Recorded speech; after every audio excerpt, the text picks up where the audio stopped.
They shall not grow old, as we that are left grow old.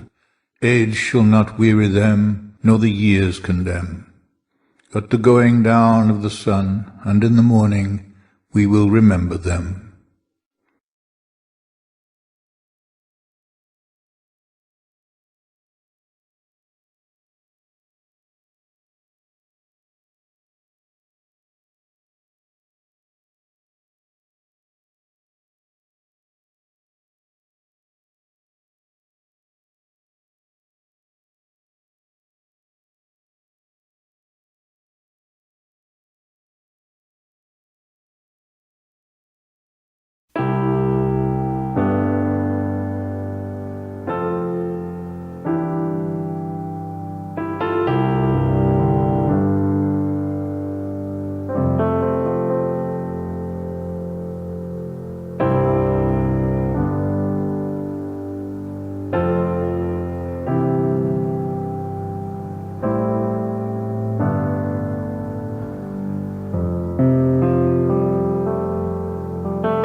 Remembrance Day, November 11th, is arguably one of the most important days of the year.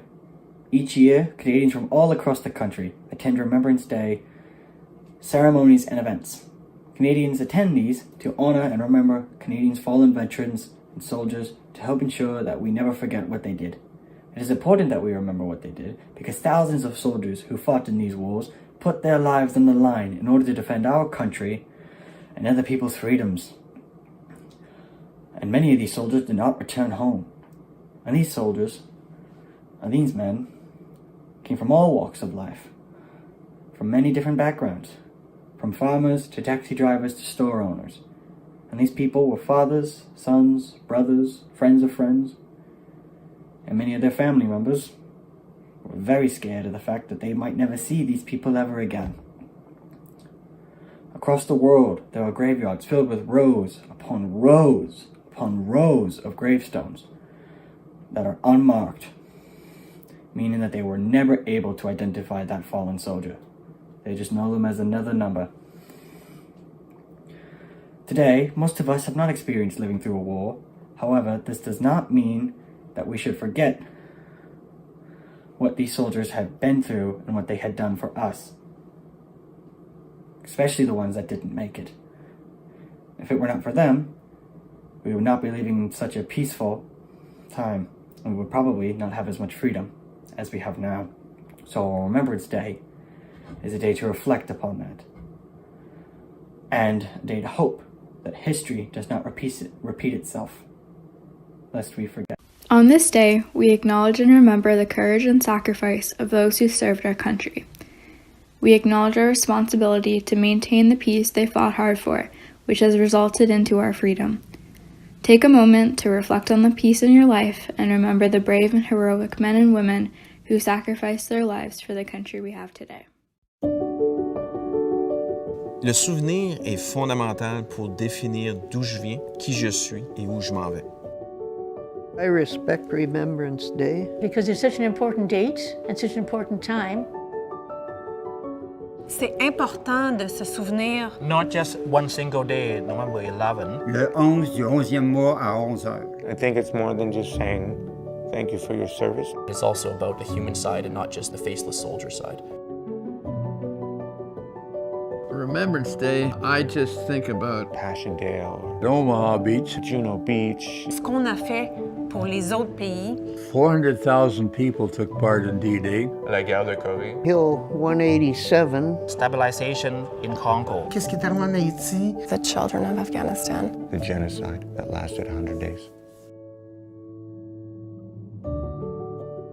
For me, it's to remember the fallen. Toutes les camarades avec qui j'ai combattu. I remember my husband, Corporal Bryce Keller. J'ai le capitaine Nicolas Godard dans mon cœur. Jean-Guy, mon ami. Caporal-chef Byron Gruff. The families and the civilians and the people who have to deal with war in the places we've been. I remember World War I veterans when I was growing up. I remember Chinese Canadian in World War II. Ces gens-là ont fait des choses qui sont extraordinaires. They're the heroes. They gave their life. La raison pourquoi je suis ici, la raison pourquoi je porte cet uniforme, vient de ce qui a été fait par mes prédécesseurs. We have what we have in Canada today is thanks to our forefathers who have gone before us. I'm not a hero, I'm a survivor. Pour ces gens-là, ça vaut la peine de se souvenir puis de montrer du respect envers eux. Le souvenir continue de me propulser, de me motiver et de me convaincre d'accomplir la mission qui m'est assignée. In 1914, Black Nova Scotians who were willing and able to serve for Canada in the First World War were told it was a white man's war, and largely were turned away. Despite that, 2 years later, 600 black men, many from Nova Scotia, formed a segregated unit known as No. 2 Constitutional Constructed Battalion, despite the entrenched racism and prejudice that they entrusted before and throughout the service. As members of the Canadian Expeditorial Force, they nevertheless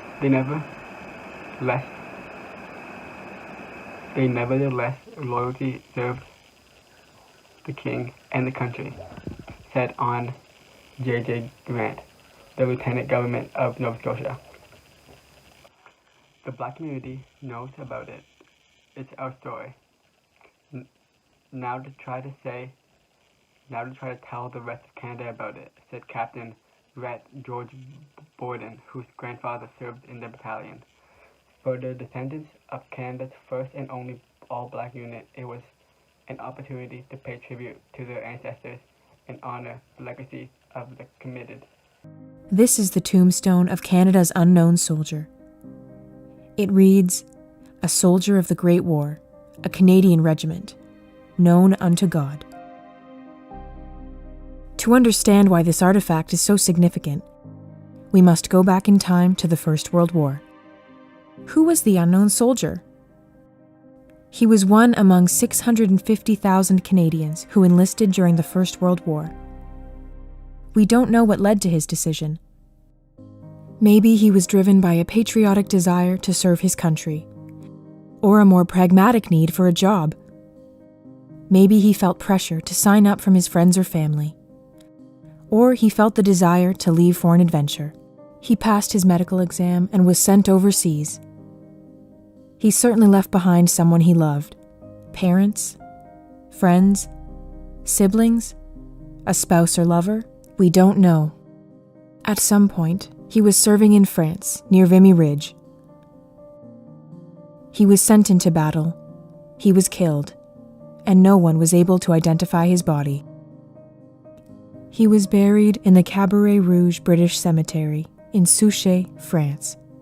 Plot 8, Row E, Grave 7. His place was marked with this tombstone. Of the more than 66,000 Canadians who died in the First World War, almost 20,000 have no known grave. Since 1920, a single unknown soldier in London, England, had represented the unidentified war dead of Canada and other Commonwealth states. In 1993, Australia marked the 75th anniversary of the end of the First World War by repatriating the remains of its own unknown soldier. Canada followed in 2000 at the suggestion of the Royal Canadian Legion and other groups. Canada's unknown soldier was selected from among 6,846 Canadians buried as unknown soldiers, which means their bodies were recovered, but their identities could not be confirmed. His body was exhumed and sent back to Canada. On May 28, 2000, he was reinterred with full military honors in a granite sarcophagus at the National War Memorial in Ottawa. In front of a crowd of 20,000 people, Governor General Adrian Clarkson explained what he signified as follows.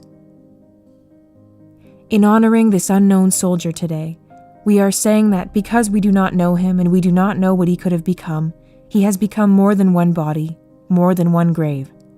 He is an ideal. He is a symbol of all sacrifice. He is every soldier in all our wars. When the Canadian War Museum opened in 2005, Canada's unknown soldier's original tombstone was placed in the museum. It was given a place of honor, built into the architecture of the building. Every year on Remembrance Day, November 11th at 11 a.m., a beam of light passes through a window overhead to perfectly frame the gravestone. A gravestone that represents more than just the man whose place it marked for so long. It represents the sacrifice of every Canadian serviceman and servicewoman, past, present, and future. Death is nothing at all. It does not count. I have only slipped away into the next room. Nothing has happened. Everything remains exactly as it was. I am I, and you are you.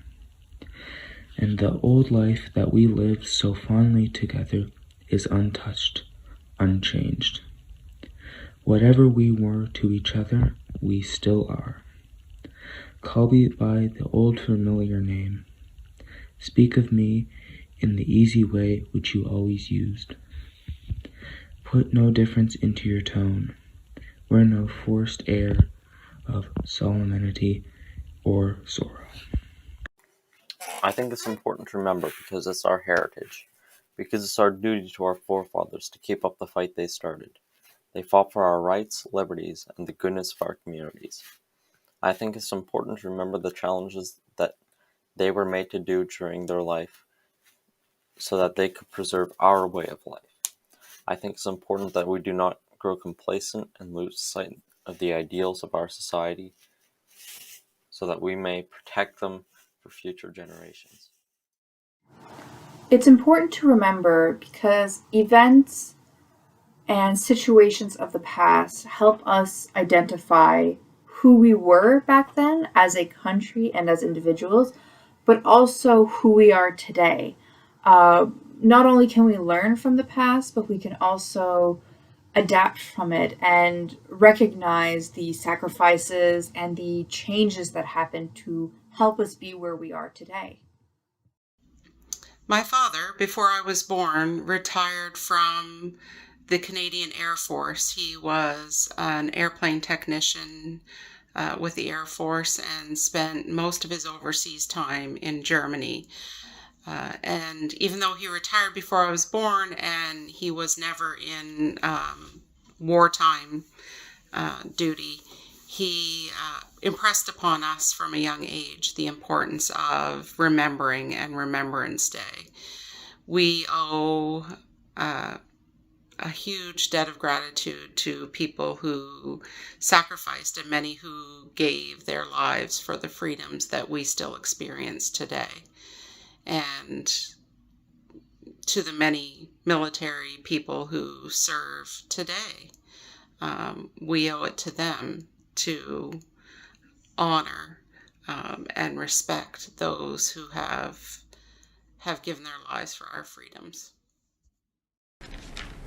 So why do we remember? We must remember. If we do not, the sacrifice of those 100,000 Canadian lives would be meaningless. They died for us, for their homes and families and friends, for a collection of traditions they cherished and a future they believed in. They died for Canada. The meaning of their sacrifice rests with our collective national consciousness. Our future is their monument. A quote from Heather Robinson, author of A Terrible Beauty, The Art of Canada at War. 4 days ago, the bombing started, killing the earth. 3 days ago, we were hugging the ground, searching for safety. 2 days ago, we were racked to exhaustion, collapsing on the ground. 1 day ago, the bombing stopped, pumping relief. 4 hours ago, the gas started moving, fighting for space. 3 hours ago, we started losing friends, begging for mercy. 2 hours ago, we were faced with an attack, fighting our fears. 1 hour ago, I saw the light. Now only darkness. Do not go gentle into that good night. Old age should burn and rave at close of day. Rage, rage against the dying of the light. The wise men at their end know dark is right. Because their words had forked no lightning, they do not go gentle into that good night. Good men, the last wave by, crying how bright their frail deeds might have danced in a green bay. Rage, rage against the dying of the light. Wild men who caught and sang the sun in flight and learned too late they grieved it on its way. Do not go gentle into that good night. Grave men near death who see with blinding sight, blind eyes could blaze like meteors and be gay. Rage, rage against the dying of the light. And you, my father, there on the sad height, curse, bless me now with your fierce tears, I pray. Do not go gentle into that good night. Rage, rage against the dying of the light.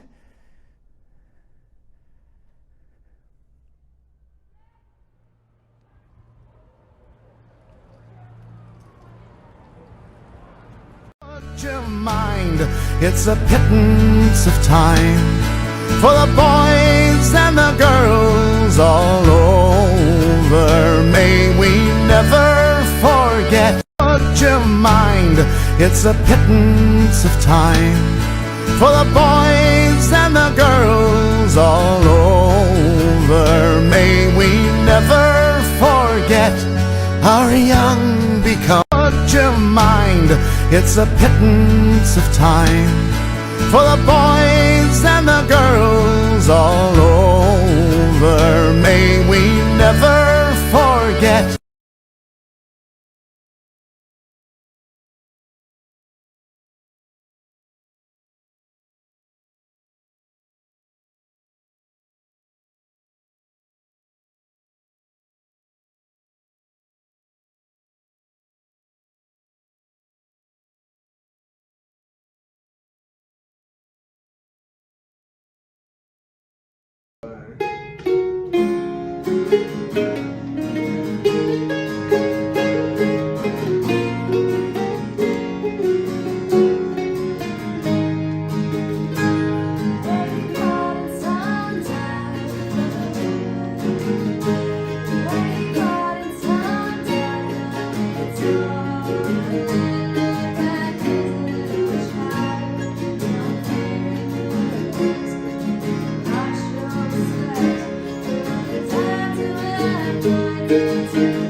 kami ginahinug. En wiedemnek,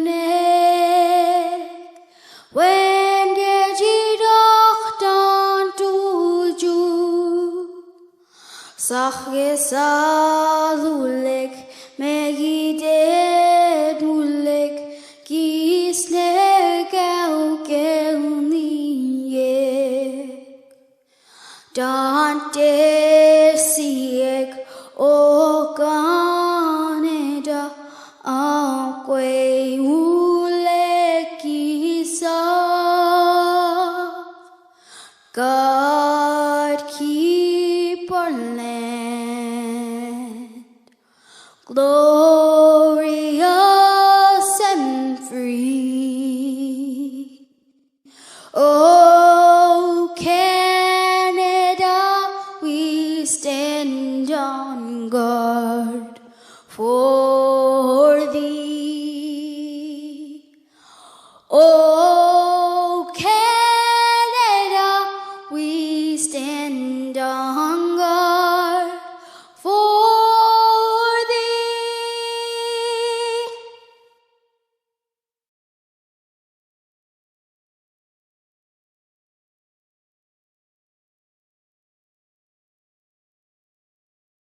O God, our help in ages past, our hope for years to come, our shelter from the stormy blast, and our eternal home.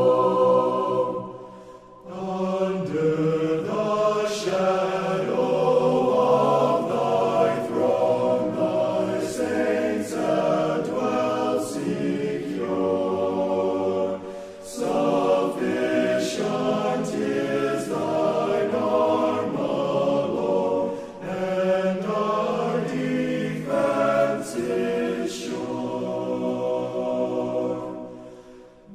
Before the hills in order stood, earth received from everlasting thou art as to men's things that cease thy same. 1,000 angels in thy sight are like an evening gold.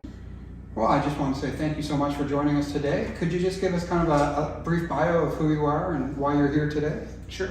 My name's Major Tom St. Ange. I'm a member of the Canadian Armed Forces, and I have been for just over 20 years. My military occupation is engineer officer. I was born and raised in Burlington, Ontario, and have been stationed all across Canada. I'm currently residing just outside of Fredericton and Hanwell. Awesome. So one of the major themes we're looking at today is why is Remembrance Day significant, or why do you think it's significant to you? So Remembrance Day is different for everyone. There are some folks, probably older than you and I, that will remember it for different reasons. For me specifically, I think it's just a day to reflect on service, reflect on sacrifice, both veterans and civilians, and just, you know, I guess it's also a day to reflect on hope and aspire so that we are never in a situation where we have to send young men and women overseas to fight.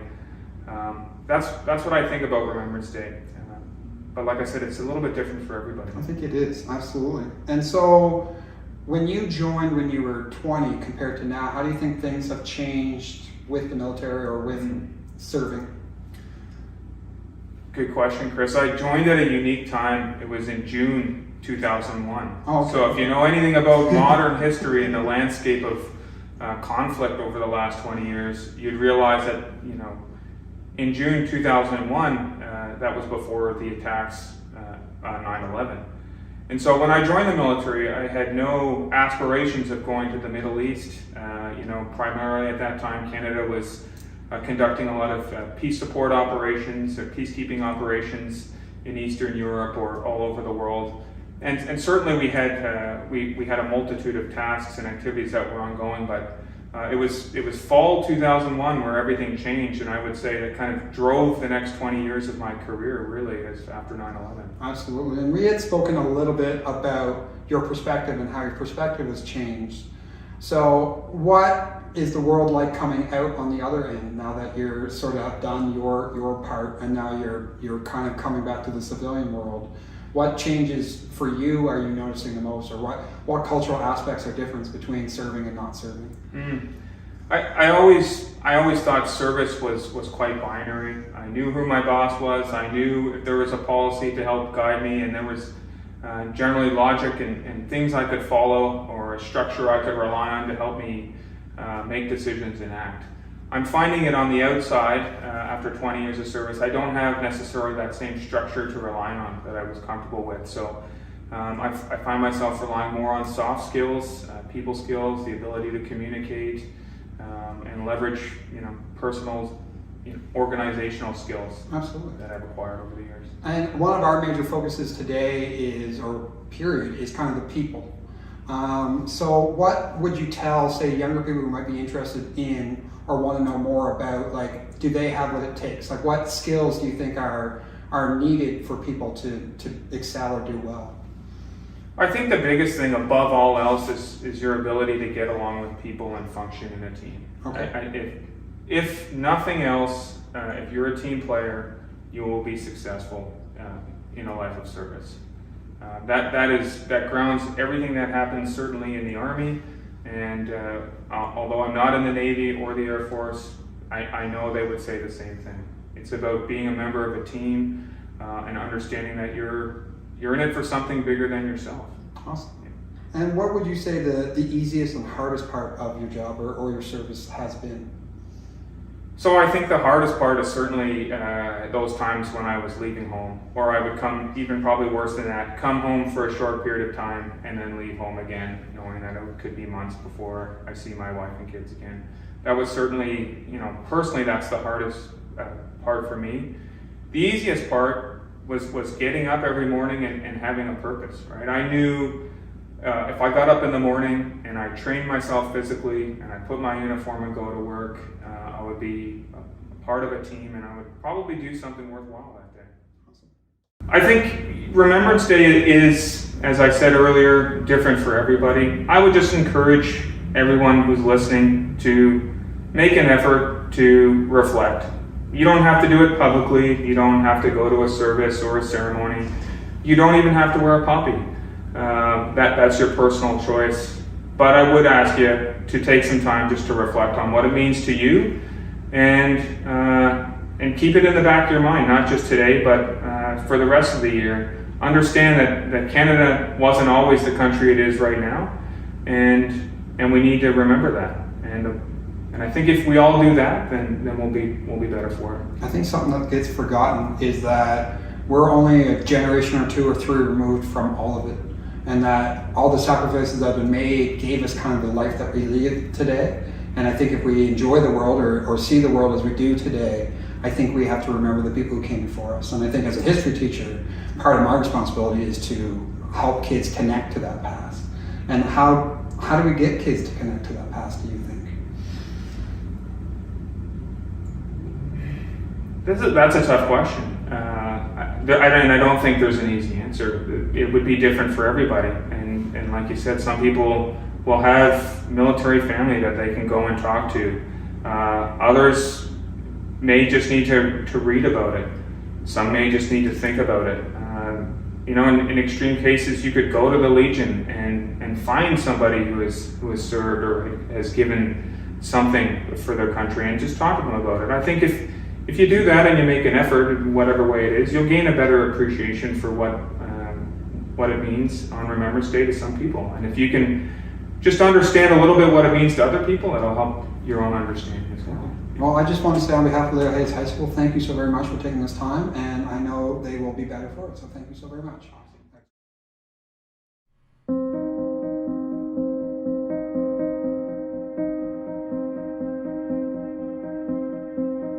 The Canadian War Museum holds millions of objects in the National Collection. Each one tells a story. Let's look closely at one of the museum's most beloved objects, Teddy Rogers. Allow me to introduce you to Teddy Rogers. Standing only 12 centimeters tall, this small bear has a big story. He went to war. Eileen Rogers grew up on a farm in East Farnham, Quebec. She and her brother Howard enjoyed swimming and riding their bicycles. And Eileen loved playing with her teddy bear. When she was 10 years old, Eileen's father enlisted to serve in the First World War, and her life changed forever. It was February 1915 when Lawrence Rogers enlisted in the 5th Canadian Mounted Rifles, Quebec Regiment. While Eileen couldn't know exactly what military service would entail, she did know that her father was leaving and that he would be in danger.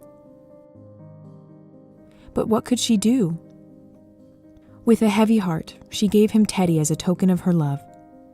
She hoped Teddy would serve as a good luck charm and keep her father safe. Lieutenant Lawrence Browning Rogers served as a stretcher bearer in the First World War and later as a frontline medical officer. On October 30th, 1917, Lawrence was performing his duties as a medic at the Battle of Passchendaele in Belgium. A few years earlier, the land would have been farmers' fields, similar to his own farm in Quebec. But the war had taken its toll, and the devastated landscape of shell holes and mud must have felt very far from home. All around him, bombs exploded and machine guns rattled. But Lawrence couldn't let himself get distracted. He had a job to do, helping the wounded. The attack had started at 5:50 that morning, and by day's end, there were thousands of Canadians, wounded or dead. With Teddy in his pocket, Lawrence was tending to the wounded of his unit when disaster struck. He was killed by enemy shell fire. Teddy was found and sent back to Canada. Today, Teddy is displayed in the Canadian War Museum, where he serves as a touching reminder of the cost of war. Teddy represents the love that Eileen Rogers had for her father, Lawrence. The 650,000 Canadians who served in the First World War all had loved ones who missed them and worried about them. The 61,000 Canadians who were killed in the First World War were mourned by those left behind. While Eileen was reunited with Teddy, she would never see her father again. War is a devastating human experience, with lasting impacts on those who serve, their families, and their communities. Why is Remembrance Day important? Well, that's easy. It's the one day of the year that we get to recognize the service and sacrifices made by brave Canadian men and women throughout our 154-year history. Since 1867, Canada has been involved in 7 international conflicts. Fortunately, none of those conflicts have occurred at home. We are one of the few nations in the world that can claim that statistic. In 1914, when the Great War broke out, 600,000 soldiers enlisted, 424,000 served overseas, with 172,000 coming home wounded. 61,000 never came home with their lives. In 1939, when the Second World War broke out, 1.5 million men served. That's 1/10 of our population, which was nearly 14 million at the time. When that war ended, 55,000 men came home wounded, and another 45,000 were killed. Since the Second World War, we have participated in many conflicts in Europe, ranging from the peacekeeping missions overseas in the 60s and 70s, the Korean War in the Far East in 1950, the Balkan War and the Rwandan War in the early 1990s, and of course our most recent conflict in Afghanistan, which began with the War on Terror with the 9/11 attacks, commencing the War on Terror, and that ended in 2014. Remembering personally has a connection for me. My grandfather served in the Second World War as a pilot in the Royal Canadian Air Force's First Squadron. In 1941, Grampy was enlisted to fly the first missions, bombing missions for the Allied forces over Germany. At this time, the British in London had been going through the Blitz, and they were unable to get their aircraft up in the air. So in Canada, the Royal Canadian Air Force was commissioned to manufacture the airplanes and then ship them overseas to be assembled quickly and put into the air. Grampy was to go overseas with them and to fly the planes. The day that Grampy was supposed to leave, his revolver went off and he shot himself accidentally, so he was unable to go. But the rest of his squadron went over. The nearly 100 pilots who went overseas to fly in that first sortie, of that 100, only 10 came back. My grandfather was very lucky that he did not go overseas because he might not have made it back. But I can say this, that he has memories from those pilots of what they saw when they were over there. And like many of you who have family members that served in battles in the war, a lot of the soldiers don't talk about it. It's almost as if it's a code amongst them. But the memories that they have, I'm sure, will be with them for the rest of their lives. And we are fortunate that the men and women in the Canadian Armed Forces put our freedom first, and they put their lives on the line so that we can enjoy what we have today. So I am glad that I have an opportunity to remember the sacrifices that are made by the soldiers throughout our history. So I will be taking a moment to remember on November the 11th at 11 in the morning. I hope you will too. Thank you. Too much on your mind. It's a